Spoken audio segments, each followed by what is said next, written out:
Amashimeshwe ku mwami w'abami. On applaudit notre roi. Haleluya. Amen.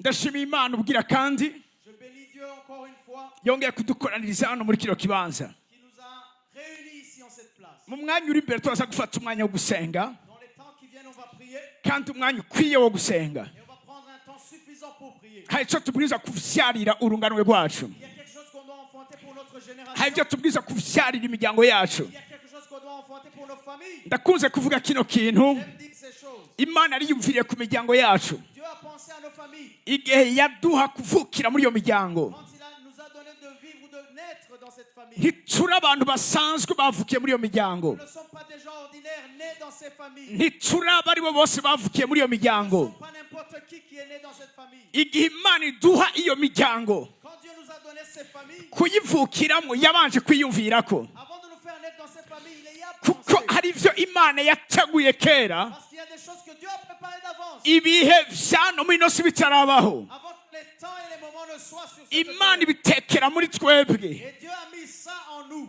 ibishyira muri twebwe, Il a mis cela en nous. ibidepoza muri Il a twebwe, déposé cela en nous. hama iradutanga muri iyo miryango. Et il nous a mis dans ces Ku familles. bwacu muri iyo miryango Pour que nous soyons dans ces familles. iragiye kubohoka. Et à cause de Ku nous, bwacu muri iyo miryango à cause de nous, abataramenya Imana bagiye kumenya Imana. ceux qui n'ont pas connu Dieu vont Hariho le connaître. benshi badukwegeye, Il y a des gens qui ont le malheur sur bamwe muri twebwe twabaye victime y'ibyo tutazi. Et parmi nous, il y a des gens qui ont été victimes. Mu mwanya uri imbere turaza kuronka umwanya wo kubivuga, Nous allons en parler. Dans ariko le temps. Imana ishimwe, Mais Dieu soit loué. Imana ishimwe ariko narivuze, Dieu soit loué. Imana ishimwe ko yatanze ibihe bisa nk'ibi. Que Dieu soit loué qui a donné des moments extraordinaires. Amaso ya benshi ariko arahumuka, Parce que les yeux de beaucoup s'ouvrent. aho benshi Imana ikirabihishurira Et il y a des choses qu'il est en train de révéler. bakamenya ibyakozwe mu ibanga uyu munsi, Des gens à qui Dieu, il y a des gens à qui Dieu bigenda révèle bituma benshi bazigirizwa. et qui révèlent des choses qui oppriment. Ari byo mu mwanya tugiye kuvuga. Et c'est des choses qu'on va parler. Dans ce moment. Ndashaka umusomyi mwiza Je veux que quelqu'un lise pour moi un bon aze verset, agume ngaha hafi yanje, qu'il reste à côté de moi. dufate akandi ko gusoma ijambo ry'Imana. Et on va prendre le temps de lire la parole. Ubugira kandi ndashima Imana, Et je bénis Dieu encore. ndashima Imana kandi ku bakozi bayo bari muri kino kibanza, Je bénis Dieu pour les serviteurs de Dieu qui sont en ce lieu. abafise inshingano zitandukanye mu bikorwa bitandukanye, Ils font des œuvres différentes. ariko kandi na buri muntu wese yaje muri kino kibanza yumve kandi umukozi w'Imana adasanzwe, Que chaque personne qui est venue ici entende qu'il est serviteur kuko de uyu Dieu. munsi nawe amaso y'umuntu agiye kuguruka, aragiye guhumuka, agiye kumenya neza ibyo yizigizwa no guhamagara kw'Imana, Parce que vos yeux vont s'ouvrir aujourd'hui et vous allez savoir les choses qui étaient cachées par Dieu. kuko benshi muri mwebwe Parce que beaucoup d'entre vous, mubitswemwo ibidasanzwe.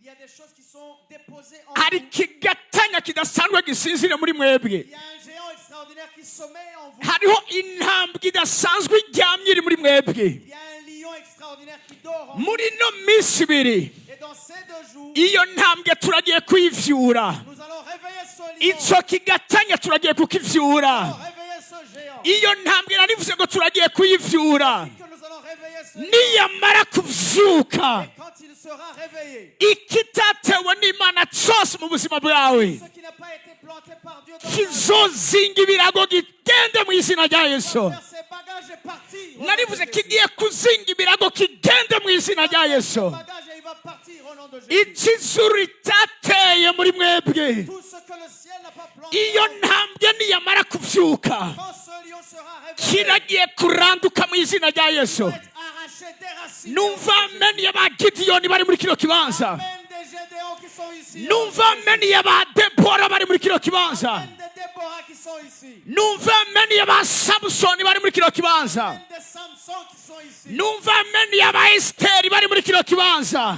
Même des Esther qui sont ici. Haleluya, Amen. haleluya. Amen. Zaburi ya 82 Psaume 82. turasoma dore ku murongo wa mbere. On va commencer au verset 1. Maze igihe ndiko ndasenga, Je viens de passer des temps en prière ndiko ndasobanuza Imana en demandant à Dieu de m'expliquer ibijanye n'ibibazo byinshi benshi bibaza ariko badafitiye inyishu, concernant beaucoup de problèmes que des gens ont mais qui n'ont pas de réponse. yaba mu bijanye n'igihugu, Concernant le pays, yaba mu bijanye na kontinent ya Afurika, que ce soit concernant le continent africain, yaba ku bijanye n'imiryango yacu, que ce soit concernant nos familles, amasengero yacu, que ce soit concernant nos églises, amageneration yacu. concernant nos générations. Imana yaravuganye nanje, Dieu a parlé avec moi, Dieu m'a parlé. irambwira ikibazo mfise. Et il m'a dit que le problème que j'ai. Imana ivuga Et Dieu a dit, si ikibazo mfitaniye n'abitwa karabarozi cyangwa abasataniste. ce n'est pas la question qui regarde ou qui concerne les satanistes ou les sorciers. Imana ntifitaniye ikibazo n'abakozi ba Satani. Dieu n'a aucun problème avec les serviteurs de Satan. Ibyabo ijuru ryarabihejeje. Parce que ce qui les concerne est déjà fini dans le Imana ciel. irambwira ikibazo mfise sinagifitaniye n'abanyepolitike. Dieu m'a dit, je n'ai aucun problème avec les politiciens. Imana irambwira ikibazo mfise Mais il m'a dit, j'ai un problème. ndagifitaniye n'abacamanza b'ijuru ngaha mu isi. J'ai un problème avec les juges du ciel sur cette terre. Ikibazo Imana ifise Le problème que Dieu ku a, bijanye n'ibiriko birakubako c'est concernant ce qui arrive maintenant. si kubera watanze umuryango wawe ikuzimu, Ce n'est pas parce que quelqu'un a donné ta famille dans les ténèbres. si kubera ukwanga cyangwa umwansi wawe, Ce n'est pas à cause de ton ennemi. Nous sommes ariko des Imana ténèbres. ifitaniye ikibazo Mais Dieu a un problème n'abitwa abacamanza. avec ceux qui sont appelés Imana juges. irambwira ngo ndababaye cyane Et Dieu m'a dit, je suis très kandi heureux. ngiye gucira urubanza abacamanza. Et je vais juger les juges eux-mêmes. Abacamanza muri kino kibanza Les juges qui sont ici. sindiko ndavuga abacamanza mu bijanye n'amategeko ngaha mu ino si, Je ne parle pas des juges selon la terre, selon n'abitwa ko bakijijwe, mais c'est ceux qui sont sauvés. n'abahishuriwe Imana C'est ceux qui ont eu Dieu ariko révélé dans leur vie, batigeze bagumya Imana. mais qui n'ont jamais gardé Dieu. Impamvu Satani ariko arakora ibyo ariko arakora, La raison pour laquelle Satan fait ce qu'il fait, impamvu n'uyu munsi Afurika ikiri mu buja, la raison pour laquelle l'Afrique est encore en esclavage, haraheze imyaka myinshi. il y a beaucoup d'années ont passé. Icyo gihe abazungu nibo baza gutora abanyafurika baza kubakoreza nk'abaja. Les Blancs venaient chercher les Africains pour les utiliser comme esclaves. N'uyu munsi turabacabacira imanza, Mais même aujourd'hui, on les juge encore. tuvuga yuko ibibazo dufise tubifise kubera abakoloniza ibihugu vya Afurika, On dit qu'on a plein de problèmes à cause de ceux qui ont le colonisé. ariko ducira imanza abatari bo. Mais on juge ceux qui ne faut pas juger. Haheze imyaka 70 Afurika yikukiye, Il y a 70 ans que l'Afrique a été libérée. ariko uyu munsi niko ndavugana namwe, Mais aujourd'hui où je vous parle, bangahe bariko barapfira muri Mediterane, combien meurent dans la mer Méditerranée? bangahe bariko barapfira mu masamba bijana. Combien meurent dans les forêts? Hari ikintu gitangaje, Il y a quelque chose d'étonnant. iyo usomye ijambo ry'Imana Quand tu lis la parole de Dieu, uraza gusanga abantu bose babaye abaja igihe kanaka. tu vas voir que plusieurs personnes, beaucoup de personnes deviennent esclaves pendant un temps. Inyuma y'igihe kanaka abo nibo baciye bafatanira ibyo bihugu byabakoresha nk'abacakara. Mais après ce temps-là, ils se sont libérés et ont pris possession de ces pays qui les utilisaient avant comme esclaves. Daniyeli yarajyanwa nk'umesclave. Daniel a été emporté comme esclave. haheze igihe Daniyeli yahawe ubutegetsi mu gihugu yajyanwe mu hinyagano. Mais après un moment, Daniel est devenu un héros élevé. Mesaka, Abednego na Sadra bajyanwe nk'abesclave. Haheze igihe nibo bacize abadasanzwe baba bo hejuru batangura kuba abaganza. Shadrach et Abednego ont été emportés comme esclaves. Mais après un moment, c'est eux qui dirigeaient ceux de ce pays qui les avaient Si emportés. ibyo gusa, C'est pas ça seulement. genda urabe Esiteri Va voir Esther. yari umu-esclave, Elle était esclave. ariko hageze igihe Mais après un temps, yabaye umwamikazi. elle est devenue reine. Si abo bonyene, Ce n'est pas cela seulement. umwami w'abami Kristo Yesu Le roi des rois Jésus-Christ, yaje hano muri ino si aba umu-esclave. il est venu ici comme esclave. Turamufata turamwica, tumwica urupfu rubi rwo ku musaraba. On l'a tué, on l'a fait mourir sur la croix. Ariko ku munsi ugira gatatu Et au troisième jour, yazutse mu il bapfuye. est ressuscité des morts. Uyu munsi yicaye mu kibanza aganza abaganza. Et aujourd'hui, il est assis dans la place où il domine, où il règne sur ceux qui règnent. Afrika yabaye iki? Qu'est-ce qui a été pour l'Afrique? Abanyafrika twabaye iki? Afrique, qu'as-tu eu? Kubera iki n'uyu uyu munsi tukiri mu buja? Pourquoi aujourd'hui nous sommes encore dans l'esclavage? Imana yarambwiye babwire kino kintu. Dieu m'a dit de vous dire cette chose. Igihe Mesaki Abedinego na Shadraka babatwara, Quand on a emporté Shadrach, Meshach et Abednego, igihe Daniyeli bamutwara, quand on a emporté Daniel, n'abandi bose igihe babatwara, même tous les autres, quand on les a emmenés, itandukaniro ryabo na twebwe abanyafurika, qu'est-ce qui a été leur différence avec nous les Africains? babatwaye bafise Imana, bazi Imana. Ils les ont emportés, ils avaient Dieu et ils connaissaient Dieu. Ariko twebwe uyu munsi, Mais nous aujourd'hui, n'igihe badutwara mu buja, quand nous ont emmenés en esclavage, twagiye dufise ibigirwamana, nous sommes partis avec des idoles. twagiye dufise ibicaniro by'umugwanizi. Nous sommes partis en ayant des hôtels avec nous. Magaze ngaha kuri kino gicaniro, Et je me tiens ici sur ce shaka gutangariza Uburundi na Afurika Et yose, je veux dire à l'Afrique, iki ni igihe cyaho ceci est le moment abana b'Imana pour les enfants de Dieu. tugiye guhishurirwa Imana. Où on va avoir Dieu. Ikibazo dufise ntitugifise kubera abantu, Parce que les problèmes que nous avons, ce n'est pas encore les gens. ikibazo dufise tugifise kubera ko tudafise Imana. Le problème que l'on a, c'est parce que nous n'avons pas Dieu. Uyu munsi hamwe buri muntu wese yodesida Aujourd'hui, si tout le monde décide gufata Imana, de prendre Dieu, kugumya Imana, de saisir Dieu, de le garder, kutavanga Imana, de ne pas mélanger, ndababwiza ukuri, je vous dis la vérité. ibihe Imana asezeraniye kuri kino gihugu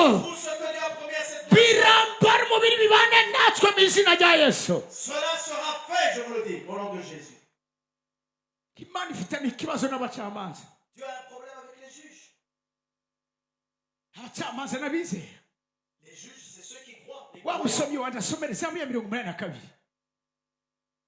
Haleluya, Psaume 82. haleluya. Zaburi ya 82 Baguha agatebe wicare kuko uraza gusoma umwanya munini. Zaburi ya 82 turasoma dore ku murongo wa mbere dushikane ku murongo wa gatandatu. Jusqu'au verset 6. Imana ihagaze mu ikombe ryayo, Imana ihagaze icira abacamanza urubanza. icira abacamanza urubanza. Mbwira umuntu heronde y'iwabo turi umucamanza. Dis à quelqu'un à côté de toi, tu es un juge. Uraza kuva muri kino kibanza Tu vas sortir de cette place ufise ihishurirwa ridasanzwe en ayant cette révélation yuko ni wewe mucamanza, que c'est toi le juge ijuru ryatanze mu runganwe kwawe. que le ciel a donné pour ta génération. Aha, ihagaze mu ikombe ry'abacamanza icira urubanza abacamanza. Juge au milieu de Dieu. Komeza, Iti muzogeza hehe kugoreka imanza? muzogeza he kugoreka Imana? Sivyo Imana ike nivyo babwirizwa kuba bariko barakora. Muzogeza ryari? Muzogeza ryari kugoreka imanza? Jusqu'à quand jugerez-vous avec iniquité? No gutinya abanyakibi ku kigohe? Komeza, Mucire imanza umugoyigoyi n'imfubyi. mucire urubanza cyangwa imanza umugoyi, umuntu ari febre, umuntu adashoboye, umuntu afise intege nke, umuntu Satani ariko aratwaza amanyama, umuntu Satani ariko aragwaza indwara zidasobanutse, umuntu Satani ariko aragira nabi.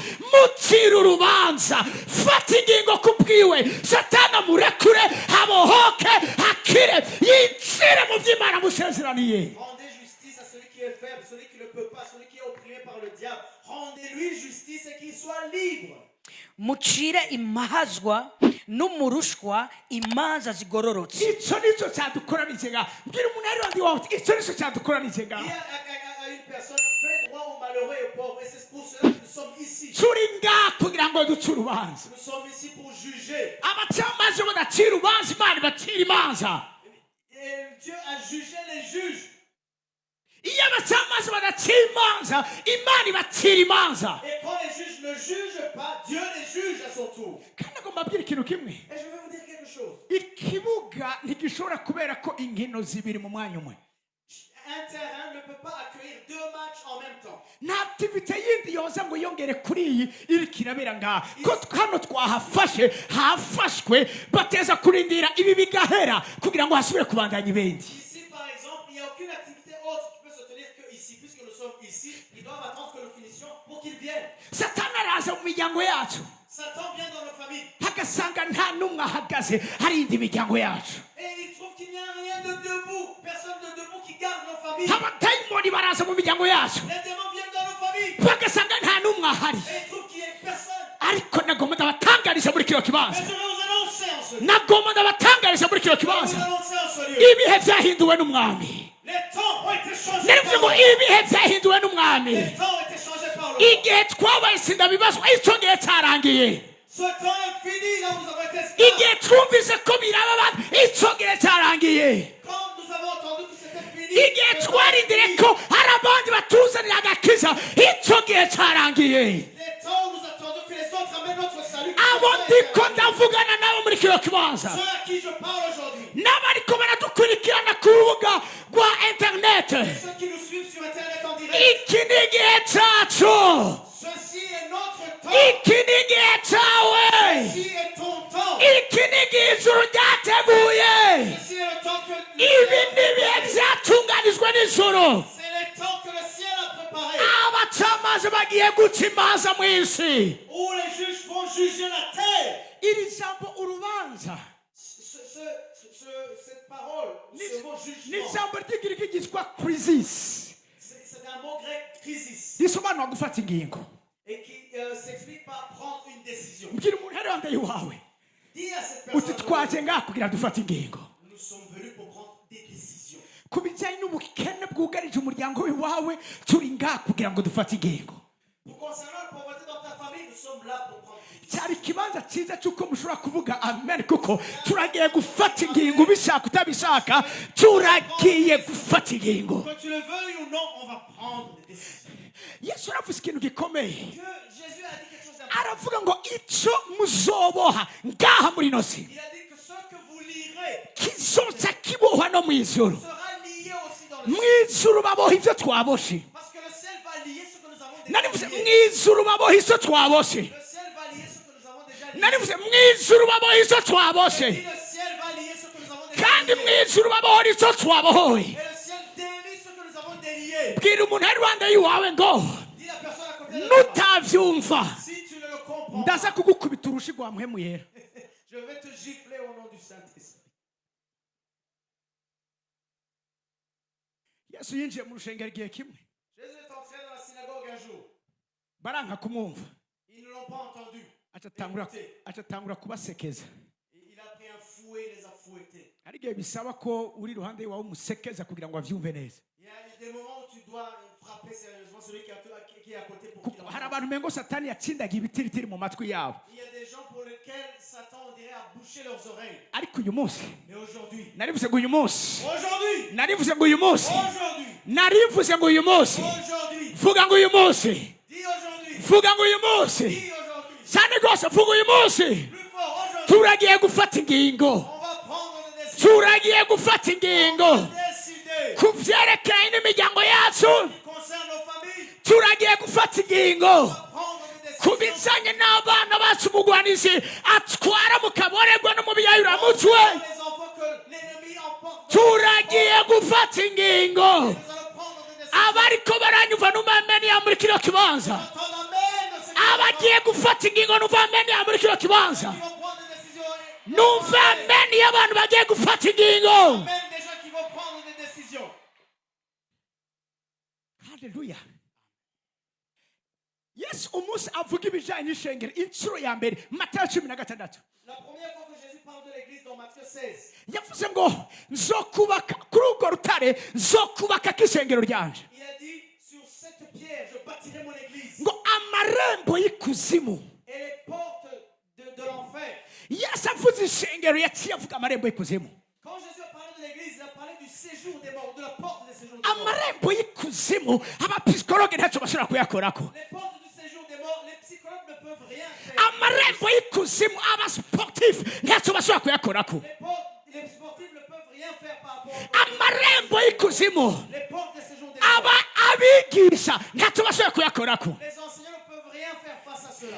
amarembo y'ikuzimu Porte du séjour des morts. amarembo y'ikuzimu Porte du séjour des morts. nta abatwita ko bashoboye hano mu inosi Ceux qu'on appelle qui peuvent faire quelque chose dans ce nashaka monde. ndababwire ko n'abasirikare bo mu isi Je veux vous dire que même les soldats, intwazangabo zo mu isi les grands généraux, deyikati ntibashobora kugira icyo bakoze ku bijyanye n'amarembo y'ikuzimu par rapport aux portes du séjour des morts. dufise igipolisi gikomeye On a des policiers forts, ariko peut-être. ku bijyanye n'amarembo y'ikuzimu ntacyo bashoboye. En ce qui concerne le séjour des morts, ils ne peuvent rien. Amarembo y'ikuzimu Les portes du séjour des morts, abayafise ku ijambo n'abacamanza b'Imana. à dire, c'est les juges de Dieu.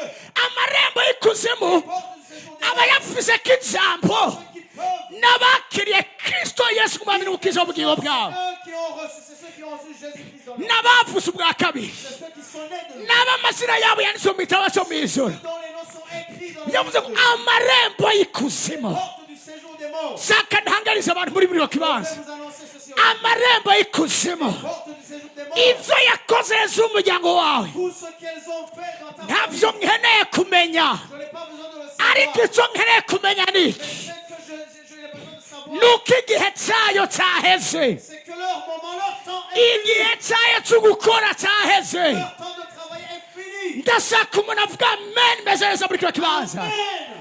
icyo yakoze Tout ce qu'elles ont fait, kigiye gushyirwaho akaburungu on doit mettre un point mu izina rya Yesu. au nom de Jésus. amashyi menshi ku mwami w'abantu. On applaudit le Seigneur.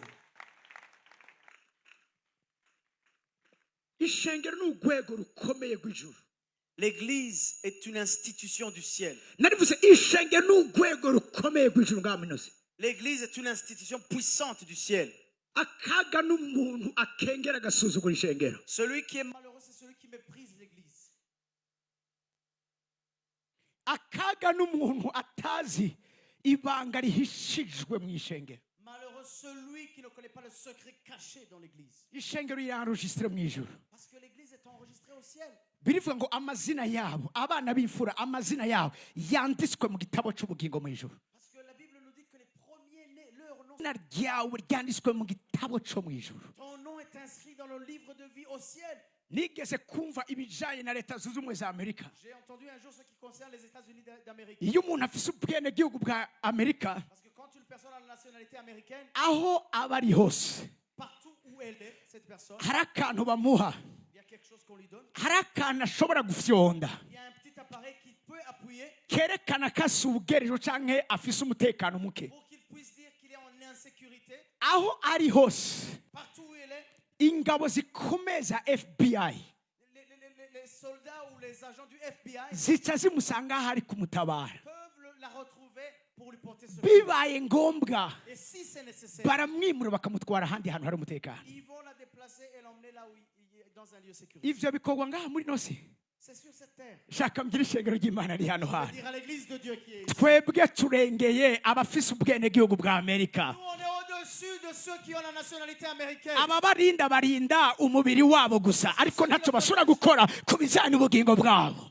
Ils protègent leur corps seulement, mais ils ne peuvent rien faire concernant leurs âmes. yesu yavuze ngo ntimutinye uwica umubiri gusa atadashobora kugira ubugingo bwanyu. N'ayez pas peur de celui qui peut tuer le corps, mais ni kuvuga ngo umuntu ateye ubwoba ni wa wundi ashobora gushikira ubugingo bwawe. celui qui fait peur, c'est celui qui peut atteindre ton âme. ni wa wundi ashobora kukubuza amahoro wari wicaye mu nzu nziza yubatse neza. C'est celui qui peut t'arracher la paix alors que tu es dans une belle maison. ni wa wundi ashobora kukubuza itiro wari uryamye ku matera nziza. C'est celui qui peut t'arracher le sommeil alors que tu es couché sur un beau matelas. ni wa wundi ashobora guteza umutekano muke mu mutima wawe wari ufise abakomeye bagukikuje bagucungereye. Celui qui peut arracher ta paix dans le cœur alors que tu as beaucoup. ni wa wundi ashobora kukwaka apeti akayabagu kwawe wari ufise ibyo ufungura byiza bimeze neza. Celui qui peut t'arracher ton appétit alors que tu as beaucoup à manger. ni wa wundi ashobora kuguhushisha ubugingo budashira. C'est celui qui peut t'amener à rater la vie éternelle. uwo niwe twakoraniye muri kino kibazo kugira ngo ducire urubanza mu izina rya Nous yesu. sommes venus pour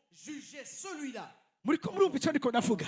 Je ne sais pas si vous. muracyari kumwe nanje? Est-ce que vous comprenez? muracyari kumwe nanje? Êtes-vous avec moi? nimba mukiri kumwe nanje numva amen meze neza muri kino Si vous kibanza. êtes avec moi, faites entendre Amen. komeza ku murongo wa gatanu cyangwa ku murongo wa kane, ku murongo wa kane. 4, verset 4. Yeah.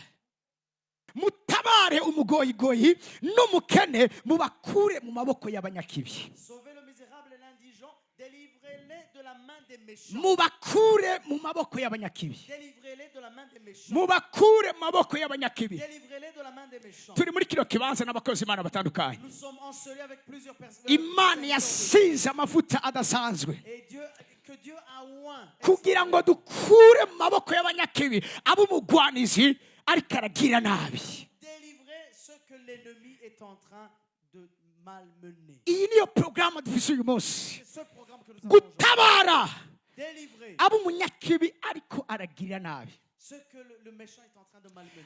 Hari umutima Imana ikirahagurutse mu bantu b'Imana. Il y a un cœur que Dieu est en train de lever parmi les serviteurs de Dieu. Zaburi ya 45 ku murongo w'indwi, Au verset 45, verset 7. Psalm 45 verset 7 haravuga ngo kuko bakunze ukugoroka ukanka ubugararije. Mu gifaransa nakunze cyane ingene babivuga. Tu aimes la justice et Tu- tu hais la méchanceté. Tu aimes la justice et tu hais la méchanceté. Ukunda ubugorotsi ukanka méchanceté. Singe no vyita mu Kirundi. Ububi. Vuga ngo ububi. Vuga ngo ububi. Ububi, méchanceté. Urazi? Ndakunda abantu bose. J'aime toutes les personnes. Toutes les personnes. Mugabo ndanka umurozi. Mais je déteste le sorcier. N'Imana imbabari ndamwanka. Que Dieu me pardonne, je déteste le sorcier. Bafise méchanceté ya se wabo shetani. Parce qu'ils ont la méchanceté de leur père Satan. Yo kunezererwa kubona ubuzima bwawe bariko barabwonona, ukabona umuntu yize amashure, umuntu yoteje imbere igihugu ariko atakindi abayeho ariko arakora atari gutumura itabi, atari kunywa inzoga, atari kurara mu mifurege gusa. Parce qu'ils aiment avoir les gens, voir la vie des gens détruite. Et tu vois une personne qui a étudié, qui pourrait apporter beaucoup au pays, mais qui est maintenant à avoir des cigarettes dans la bouche, à se coucher seulement dans les caniveaux, à ne rien faire et à être détruit seulement. Quelle méchanceté! Oui. Umuntu Imana yagiriye neza Quelqu'un que Dieu a béni, akubaka urugo rwiwe, qui a bâti sa maison, sa famille. agize ngo arasama, Et quand elle conçoit un bébé, kuva ico gibazo bikaba biratanguye, les problèmes commencent à sa conception. akavyara umwana amerewe nabi, Et qu'elle va enfanter un enfant qui n'est pas bien. akavyara umwana adafise ibihimba bimwe bimwe, Il y a un enfant handicapé. ukamengo mariage yagize niyo yaje konona ubuzima bwiwe kandi warumugisha ijuru yaryamuhaye. Ndanka icitwa umurozi. Et je déteste le sorcier. Kandi uyu munsi turaza kwihurira muri kino kibanza, Et aujourd'hui, moi et eux, on va se rencontrer ici. turaza kwihurira muri kino kibanza. Aujourd'hui, on va se rencontrer avec eux ici. Numva amen imeze neza muri kino Amen, dans kibanza. ce lieu. Umuntu ntacyo yigeze akontribuwa mu buzima bw'iwawe ngo ubayeho ukubayeho, ariko gusa akantu keza gusa kirenze ngo karazeza ubuzima bw'iwawe, ako kanya akakagupapura akagakubita kakagenda kure y'iwawe ukama minsi yose uri kurari. Une personne qui n'a rien contribué dans ta vie pour que tu puisses bien vivre, mais au moment où il y a une bénédiction qui arrive, et la personne l'emporte pour que tu restes malheureux. Hari abantu muri kino kibanza umunezero wamabagira n'umunezero w'akanya gato. Iyo bagize ngo baraneze n'akanya gato, umunezero uhinduka umubabaro w'ibihe byose. Il y a des gens ici, quand ils sont heureux, c'est pour un tout petit peu de temps, parce qu'à chaque fois que vient le bonheur, il y a toujours un malheur qui arrive. Ariko Imana ishimwe, Mais Dieu soit loué. naravuze ngo Imana ishimwe Dieu soit loué. ko uyu munsi turi muri kino kibanza. Parce qu'aujourd'hui nous sommes ici, Abacamanza les juges baragiye guca imanza, vont juger. baragiye gucira imanza abanyakibi, Ils vont juger les méchants. baragiye gucira imanza abarozi. Ils vont juger les sorciers. Ejo Imana niyabidukundira hariho ishusho nifuza kubereka. Dieu, demain, si Dieu le permet, j'ai une image que je veux vous montrer. N'umwana w'umukobwa afise imyaka mikeya, C'est une jeune fille qui n'est pas beaucoup âgée. aba muri Amerika. Elle vit en Amérique, aux États-Unis. Jewe ntawe narinzi, Moi, je ne la connaissais pas. twamenyanye kubera ibikorwa dukora. Je l'ai connue à cause des œuvres de Dieu que nous faisons. Umwana afise kazoza keza imbere yiwe, Un enfant qui avait un bel avenir devant elle. agize gutya Et un jour, yumva ariko aragira intege nke mu mubiri, yikubita hasi. elle a senti qu'il avait une faiblesse dans le corps et elle est tombée par terre. Bamujyanye kwa muganga, Quand ils l'ont emmenée à l'hôpital, ndiko mvuga muri Amerika pana mu Burundi. Je parle des États-Unis. Donc, abaganga ça s'est passé. abaganga baravuga ngo Les médecins ont dit, uyu muntu ikibazo afise ntashobora kugikorako cet enfant, on ne peut rien faire pour elle. bamujyana mu bindi bitaro Ils l'ont emmené dans un autre hôpital. byitwa ko byisunonoye Un autre hôpital qui, soi-disant, est plus... nabo nyine bavuga ati ntacyo dushoboye Et eux aussi, ils ont dit, nous ne pouvons rien faire. bamujyana mu bindi bitaro bihanitse Et ils se sont emmenés chez d'autres experts. bagize bararaba Et quand ils ont regardé, basanga uwo mwana ils ont vu que cet enfant, umutima uri kurahagarara le cœur était en train de s'arrêter, amafyigo yahagaritse gukora les reins ont cessé de fonctionner. nta kintu na kimwe kikibasha gukora Il n'y avait aucun organe interne qui était en train de travailler. umwana bacamwinjiza muri koma Et ils l'ont fait entrer dans un coma. barabona impwembwe zigenda zimanuka ageze kuri 10%. Et ils ont remarqué comment sa respiration descendait jusqu'à 10%. bagerageza gukora ibishoboka byose Ils ont fait tout ce qui était en leur pouvoir. nari mu mahanga Et j'étais à l'extérieur du pays. mbona umuntu anterefonye Et j'ai vu quelqu'un qui m'appelait. ndamwitaba J'ai répondu au téléphone. numva ariko ararira kuri telefone Et je l'entendais pleurer au aravuga ngo téléphone. dutabare Et elle me disait, sauve-nous s'il te plaît. mutoya wacu ariko arapfa Parce que notre petite soeur est en train de mourir. ndamubaza ingene byagenze Je lui ai demandé comment ça s'est passé. arambwira Et elle m'a dit cela. inyuma yaho Après cela, ndamaze bimeze gute je lui ai demandé comment ça se passe. ati wapi Et elle a dit non, même. ameze nabi cyane Elle est très mal. impwemu zigenda zigabanuka Parce que sa respiration descend toujours. ubundi abizi iby'ubuganga munabizi umuntu ashobora kugera aho impwemu ziwe zigera kuri 10% ngo abeho Ceux qui savent, ceux qui concernent la santé le savent.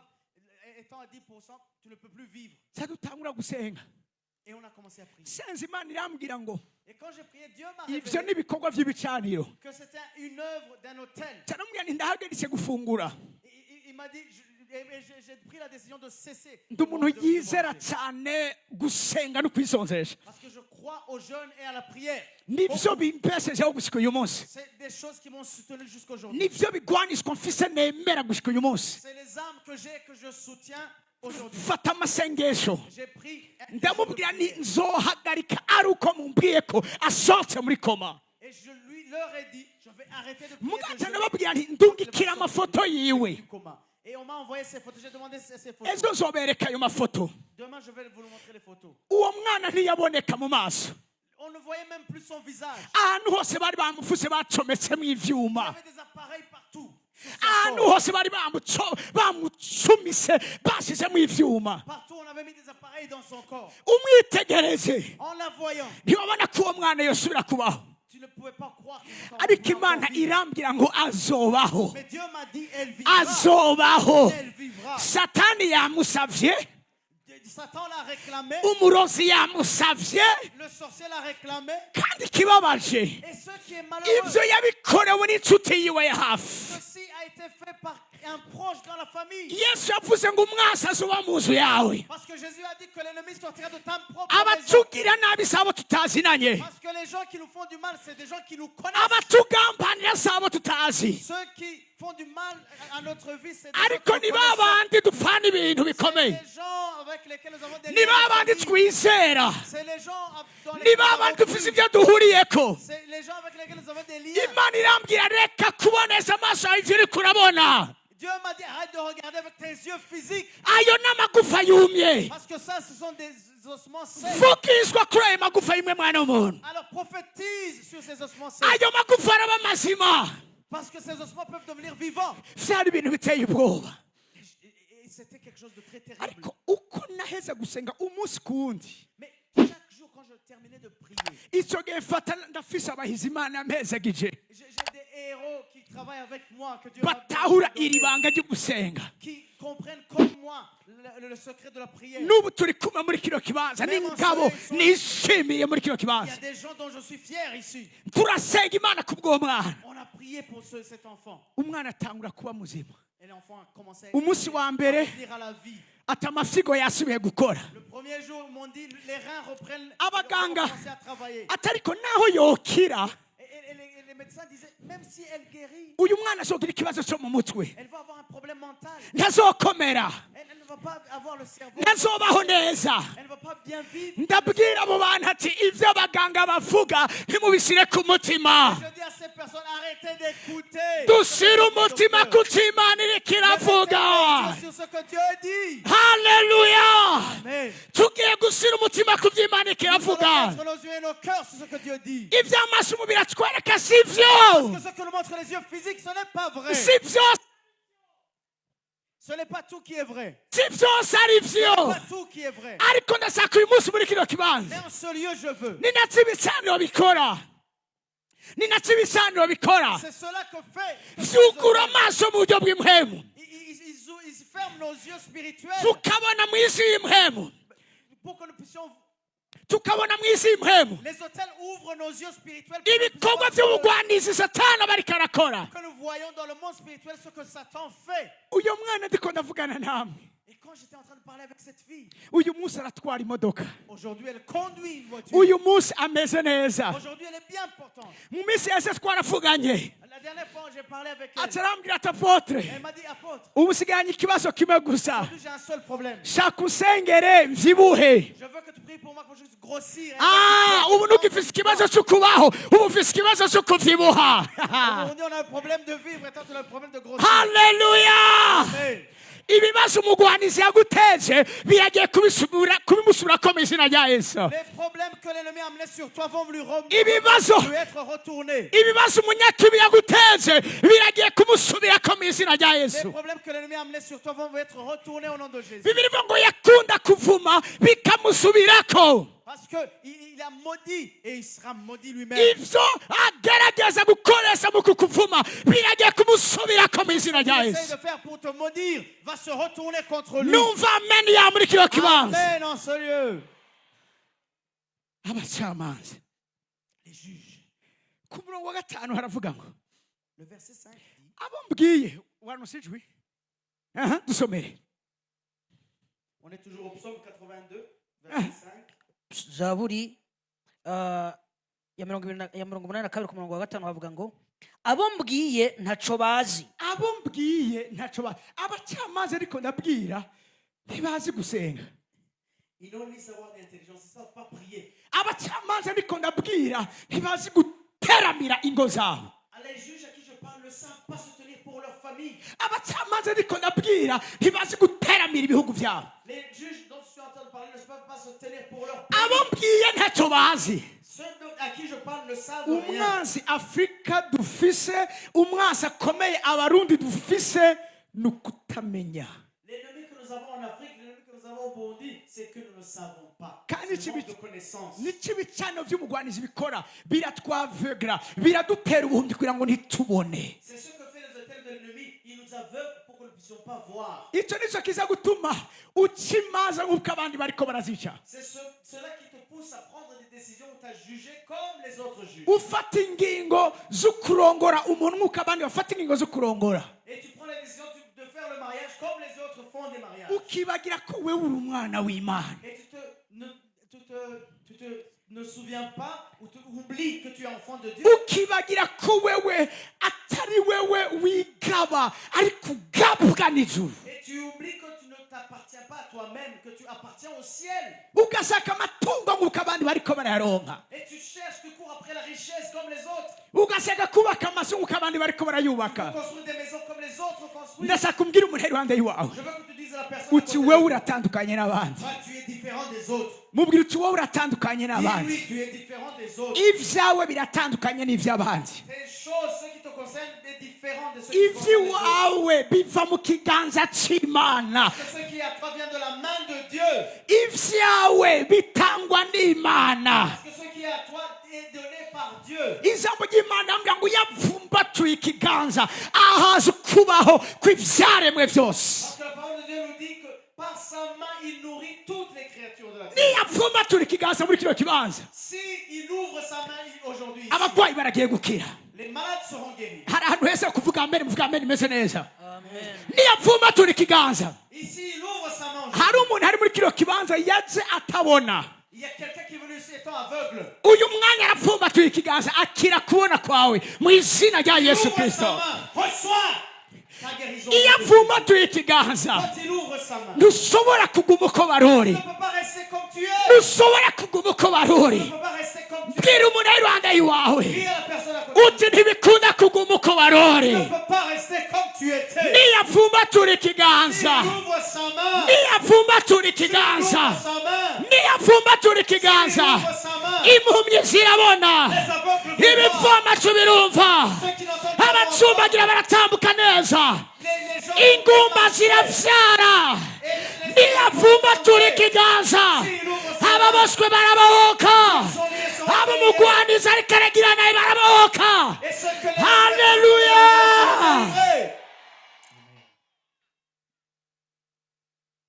abo mbwiye ntacyo bazi ntaco batahura kandi ntacyo batahura. ils n'ont ni savoir ni intelligence. bagendagenda mu mwiza Ils marchent dans les ténèbres. amatanguriro yose y'isi aranyiganyiga. Tous les fondements de la terre sont ébranlés. biravuze ngo bagendagenda mu mwiza Ils marchent dans les ténèbres, c'est la Bible qui le dit. bagendagenda mu mwiza Ils marchent dans les ténèbres. bivuga ngo mu yandi majambo Dans d'autres mots, nta muco uhari wo kubamurikira. il n'y a aucune lumière pour les éclairer. bagendagenda mu mwiza Ils marchent dans les ténèbres. barabatega imitego bakayigwamo Et il y a des pièges devant eux et ils tombent dans un kuko piège. amaso yabo ntabona. Parce que leurs yeux ne voient rien. barabatega imitego bakayigwamo Ils dressent des pièges devant eux et ils tombent dans les pièges. kubera ko batayibonye. Parce qu'ils ne voient pas les pièges. bagendagenda mu mwiza. Ils marchent dans les ténèbres. ariko ndakunda ijambo ry'Imana Mais j'aime la parole de Dieu. biravuga ngo abari mu mwiza umuco warabarasiye. Parce que la Bible nous dit que ceux qui étaient dans les ténèbres, une lumière s'est levée sur eux. umuco uragiye kurasira bariko baragendagenda mu mwiza. Parce que la lumière va briller sur ceux qui marchent dans les ténèbres. umuco uragiye kurasira bariko baragendagenda mu mwiza. Une lumière va se lever sur ceux qui marchent dans les ténèbres. iyo ugendagenda mu mwiza Quand tu marches dans les ténèbres, ubona umenga abantu bagufise ku bushobozi. tu vois comme si les gens avaient le pouvoir sur toi. hari abantu muri kino kibanza Il y a des gens ici dans cette place bagendana ubwoba bw'ubuzima nk'icyo ntarabona. qui ont beaucoup peur de la vie. ariko impamvu si yindi bagendagenda mu mwiza Parce qu'ils marchent dans les ténèbres. bagendagenda mu mwiza. Ils marchent dans les ténèbres. ariko uyu munsi Mais aujourd'hui, narivuze ngo uyu munsi aujourd'hui, turagiye guca urubanza. on va turagiye juger. gufata ingingo On va prendre des ku bariko décisions baragendagenda mu mwiza. pour ceux qui marchent dans les bagiye ténèbres. gutangura kugendagendera mu muco Ils vont commencer à marcher dans la lumière. kuko ijambo ry'Imana riravuga ngo umuco waje mu isi. Parce que la parole de Dieu nous dit que la lumière est venue dans le monde. umuco waraje mu isi. La lumière est venue dans le monde. haleluya Amen. haleluya Amen. haleluya. Amen. reka twegegwe imbere gatoya. Avançons un peu.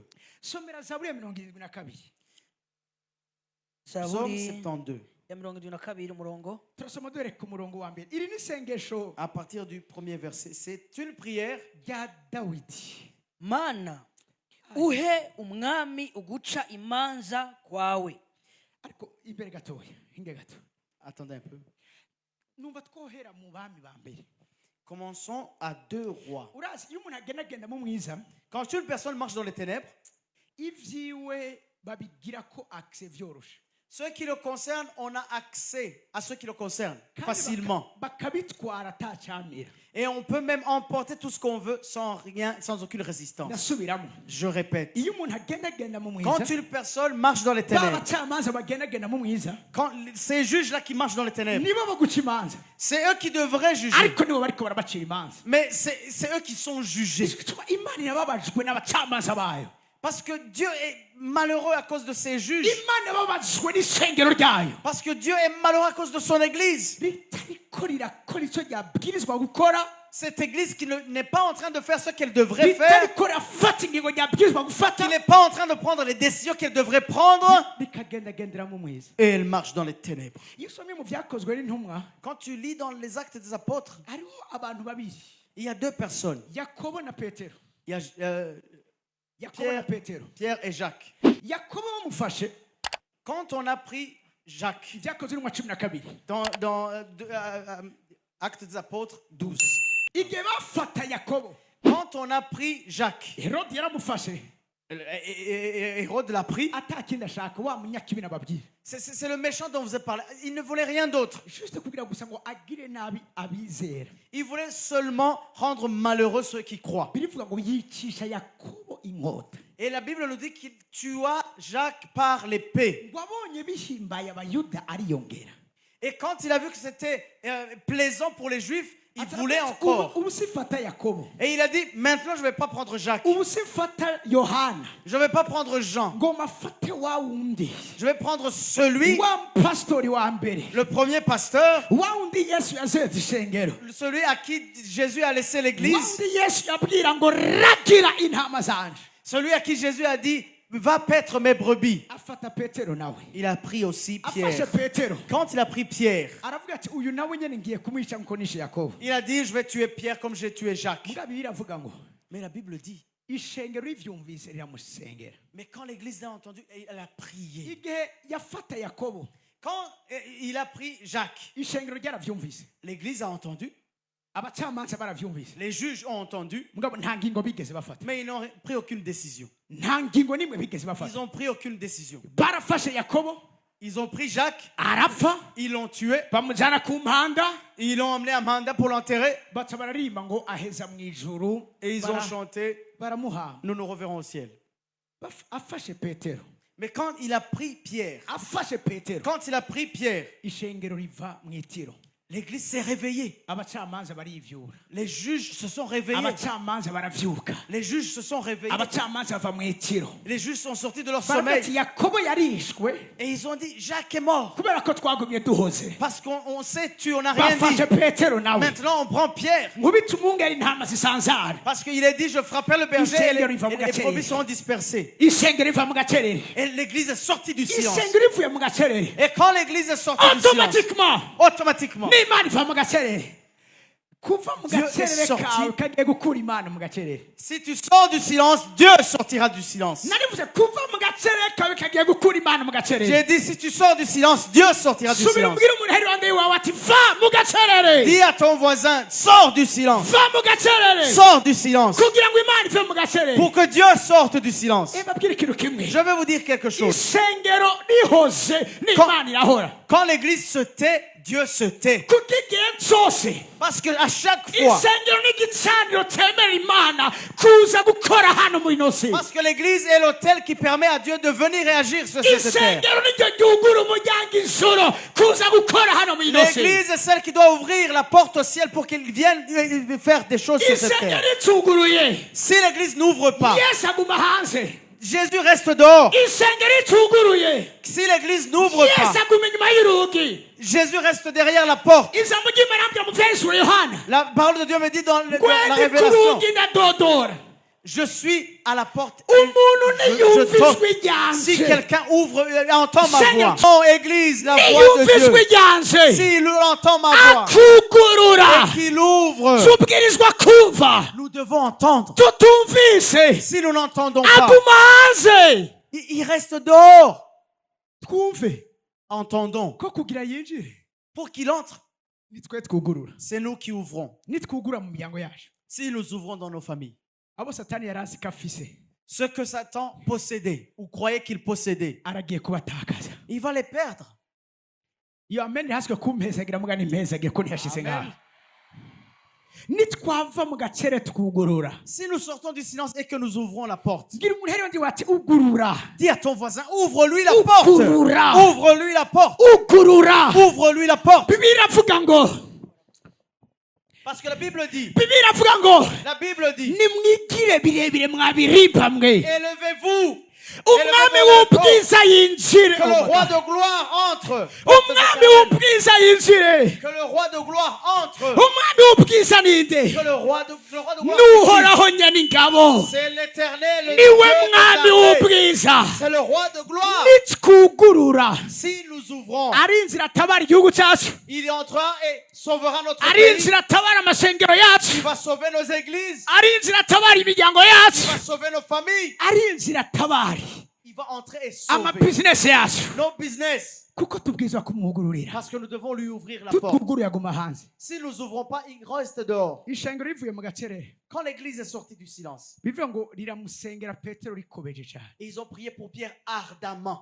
maze imana irungika umumarayika Et Dieu a envoyé son ange. shaka ntangariza umuntu wese aje muri kino kibanza Je vais t'annoncer à toi qui es venu. n'abakozi b'imana bagenzi banje muri kino kibanza Même vous, mes amis serviteurs de Dieu qui sont venus. imana iragiye kudeploya abamarayika Dieu va déployer des anges. hari umumarayika wo kukubohora yamanutse mu Il y izina a rya un yesu ange qui est venu te délivrer au nom de Jésus. hari umumarayika amanukanye gukira kwawe Il y a un ange qui descend avec ta hari guérison. umumarayika yamanukanye igitangaza cyawe Il y a un ange qui est descendu avec ton miracle. hari umumarayika amanukanye mariage Il y yawe a un ange qui est descendu avec ton mariage. hari umumarayika amanukanye intsinzi yawe Il y a un ange qui est descendu avec ta naribuze victoire. hari umumarayika yagarukanye igitangaza ukeneza ubuzima bwawe. qui est venu avec ton miracle pour changer ta vie. Haleluya, Amen. haleluya. Amen. Twuguruye Si nous ouvrons, arinjira, il entre. arinjira. Il entre. Yakobo yarapfuye Jacques est mort kuko ishengero ryanse kugurura, parce que l'église n'a pas ouvert la porte. ariko igihe petero yafatwa Mais quand Pierre a été pris, ishengero rirugurura.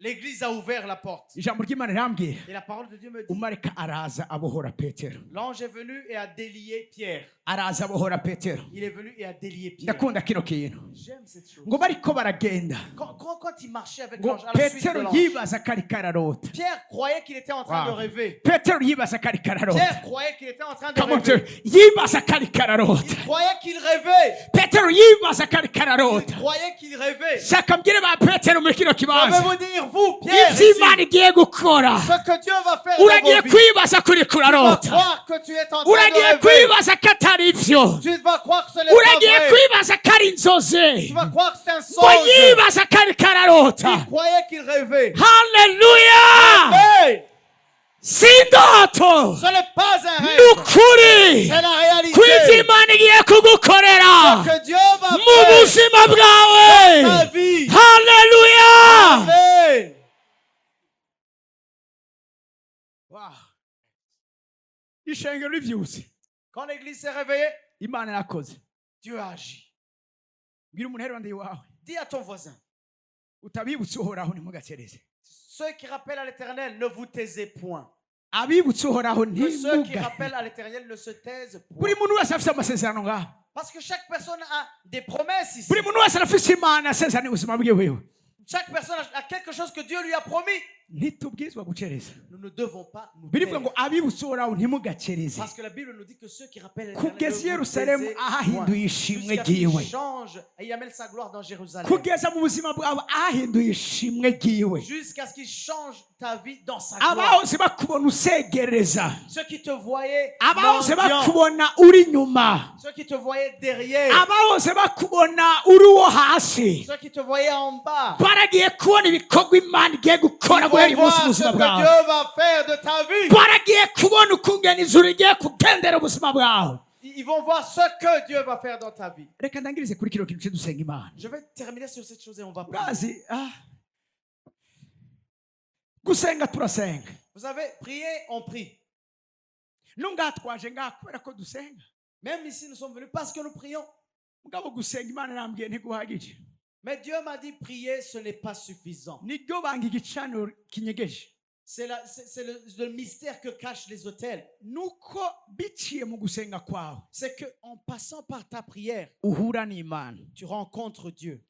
hari abantu benshi basenga mugabo haje imiyaga n'imipfunda baranyeganyega. Il y a beaucoup de gens qui prient, mais quand viennent les tourments et les torrents, ils sont ébranlés. hari abantu basenga imana n'ivyo, Il y a des gens qui prient Dieu, c'est vrai. mugabo gusenga imana ntibihagije, Mais bikujane prier- ku rundi rugezo aho gusenga bigutera guhura n'imana. Que tu ailles dans un autre niveau où prier t'amène à rencontrer Dieu. uwahuye n'imana ubuzima bwiwe ntibushobora kuguma uko bwari buri. Parce que celui qui a rencontré Dieu, sa vie ne peut pas rester la même. muze murabe umuntu wese Regardez, chaque personne ashobora kugwa canke agasubira inyuma vyoroshe qui peut retourner en arrière facilement, n'umuntu atabarahura n'imana. c'est quelqu'un qui n'a jamais rencontré hari Dieu umuntu personnellement. iyo yarahuye n'imana, Si quelqu'un rencontre Dieu, nubwo yogira intege nke, même s'il est affaibli pendant un moment, bidakunda ko ashobora gushika hasi. il ne sera pas par terre. ugusenga tugiye gusenga muri kino kibanza, La prière que nous allons faire ici, dans ce aya lieu, mabanga y'ibicaniro turiko turahishura muri kino kibanza, ces mystères des hôtels que nous sommes en train de nayo révéler en ce lieu, permeta guhura n'imana. cela nous permet de rencontrer Dieu. umunsi yakobo yahura n'imana, Quand Jacques a rencontré Dieu, ubuzima bwiwe quand Jacob a bwarahindutse, rencontré Dieu, sa vie a changé. ubuzima bwiwe bwarahindutse. Sa vie a changé. guhura n'imana ivyo bihindura ubuzima bw'iwawe. Parce que rencontrer Dieu, c'est ça qui change ta vie. satani ntatinya abantu basenga, Satan n'a pas peur des gens qui prient. satani atinya abantu bahuye n'imana, Satan a peur des gens qui ont rencontré satani Dieu. atinya abantu bafise ibanga ry'imana. Parce que Satan a peur des gens qui ont le secret kuko iyo uhuye de Dieu. n'imana hari ibanga ry'imana riba rifatanye nawe. Parce que quand tu as rencontré Dieu, il y a un mystère, il y a un abavuga ko secret basenga que ni Dieu te benshi donne. ariko uyu munsi bateje ibibazo byinshi. Parce qu'il y a des gens qui disent qu'ils prient, mais aujourd'hui nous causent beaucoup de ikibazo problèmes. barahuye n'imana. Mais la question c'est, ont-ils iyo rencontré uhuye vraiment Dieu? n'imana ubuzima bwawe burahinduka. Parce que quand tu rencontres Dieu, ta vie change. iyo uhuye n'imana urihana vyimvamutima. Parce que quand tu rencontres Dieu, tu te repens iyo sincèrement. uhuye n'imana Quand tu rencontres Dieu, ntusubira kugira ubwoba bw'ubuzima tu n'as pas encore la peur de la ngo vie en mbega toi. nasambanye nzobaho gute, En disant, si je ne commets pas l'adultère, comment je vais vivre? ntivye nzobaho gute. Si je ne vole pas, comment je vais iyo vivre? wahuye n'imana Quand tu as rencontré uba Dieu, umeze nka zakayo, tu deviens comme Zachée. usigarana yesu gusa ibindi byose Tu wabitanze. donnes tout et tu restes avec Jésus seul. zakayo abwira yesu Zachée a dit à Dieu, ngibi ibyo mfise byose voici tout ce que j'ai. ndazi ko ntabirose mu buryo bwiza. Je n'ai pas reçu ça de la bonne aravuga manière. bimwe ndabiha aboro, Il a dit, je fais deux parts. ibindi Deux parts, je abo donne aux pauvres. naguze ndabasumbuza ibetangabo kane. Les autres, je vais rembourser à ceux que je l'ai volés 4 fois plus. zakayo yasigaranye iki? Qu'est-ce qui lui est resté? yasigaranye yesu gusa. Il est resté avec Jésus seul. haleluya, Amen. yesu gusa Jésus seul. niba ashobora kuduha ubutunzi C'est lui seul qui peut nous donner la tudashobora richesse, kwakwa n'umuntu n'umwe. qui ne peut nous être retiré. yesu gusa Jésus niba seul ashobora kuduha amahoro, qui peut nous donner la paix, amahoro atari ay'abisi batanga. qui n'est pas la paix qui est donnée par le monde. yesu gusa Jésus seul niba ashobora kuduha umunezero peut nous donner la paix tudashobora kwakwa et la n'ikintu na kimwe. joie que rien ne peut nous retirer. haleluya, Amen. haleluya. Amen. uwahuye n'imana. Celui qui a rencontré Dieu. ndafise abantu muri kino kibanza J'ai des personnes ici en ce lieu bahuye n'imana muri ibi bikorane. qui ont rencontré Dieu dans ce genre de croisade. kuva ico gihe n'uyu munsi ntibishirira. Depuis ce jour, ils sont brûlants. n'uyu munsi ni impeya z'umuriro aho bati yose baraturira. C'est des flammes de feu. Ils allument partout où ils passent. ntiwome ngo bakijijwe baraheze umwaka On dirait qu'ils ont été sauvés il y a plusieurs années. kubera ko bahuye n'imana. Mais ils ont rencontré Dieu. ku gicaniro duhura n'imana ihindura ubuzima À bwacu. l'autel, nous rencontrons Dieu qui change nos vies. no muri kacyi urazi normalement iyo umuntu yakijijwe yahuye na yesu vya vrai, Même dans le quartier, quand quelqu'un est vraiment sauvé et a rencontré Jésus réellement, hari abantu bikanga ko bahuye na yesu kumbe bikanze ingobotozo ya yesu. il y a des gens qui croient qu'ils ont reçu Jésus. abo Qu'ils ont rencontré tubabona Jésus. Tu les vois facilement. agakiza kabo nikarenza ukwezi, Leur salut va jusqu'à 1 mois, pas plus. nikarenza indwi, Une semaine. ariko hari uwundi yahuye na yesu Mais il y a un autre s'il a rencontré nasaka Jésus. araswa imyambi ingana gute, Même si haravuga yesu Jésus, sindakuvako, Jésus, je ne te yesu laisserai sindaguheba, pas. Je ne te lâcherai yesu pas. ndakugumako. Jésus, je te ni wewe saisis. siguro y'ubuzima bwawe. Tu es la signification de ma vie. nibo bantu bahagarara bashikamye. C'est les gens qui se tiennent fermes. no muri kino kibanza Même en ce lieu, abo bantu ces gens-là, nibo shaka guherako. je veux commencer par eux. kuko umviriza, Parce que, écoutez, nuko turagiye gusangangura ibicaniro by'umugwanizi. c'est vrai, nous allons briser, détruire les œuvres du diable et ses mwaravyumvise mu autels. mapublicité, mwaravyumvise ahantu hose. Vous l'avez entendu dans les publicités partout. hari ingwara atari yo kwa muganga iri mu mubiri wawe. Il y a une maladie qui n'est pas une maladie qui sera soignée par un docteur qui est dans ton corps. imana yarambwiye ngo uyu munsi ni umunsi w'ibisikanya ry'ibihe. Parce que Dieu m'a dit qu'aujourd'hui, c'est un jour de changement de saison. remise reprise aragiye kuba kubisikanya hejuru ubuzima bwacu. Il y a un changement, une remise et reprise dans nos vies. ibitari iby'imana mu buzima bw'iwabo turagiye kubisubizanya n'ivyo hama twakira Tout iby'imana ce mu qui buzima n'est pas de Dieu, on va bwacu. le rendre à son propriétaire et recevoir ce qui est de Dieu. dans izo ta vie. ntege nk'ufise mu mubiri Cette faiblesse que tu as dans ton corps, si izawe, ce n'est pas à toi. vuga uti si izanje. Dis-le, ce n'est pas à moi. ibibazo biri mu buzima bwawe Les problèmes qui sont dans ta vie, si ibyawe, ce ne sont pas à toi. bibwiza gusubizwa nyenevyo. Ils doivent être rendus à son propriétaire. nawe wakira umwidegemvyo wawe nk'umwana w'imana. Et toi, reçois ta liberté comme enfant de birivuga Dieu. ngo umwana ahaye kwidegemvya aridegemvya Parce que nyakuri. la Bible nous dit que à celui à qui le Fils donne la liberté, il est vraiment libre. uwo aridegemvya nyakuri. Et celui-là est vraiment libre. muhaguruke ku maguru yanyu twese. On va se lever.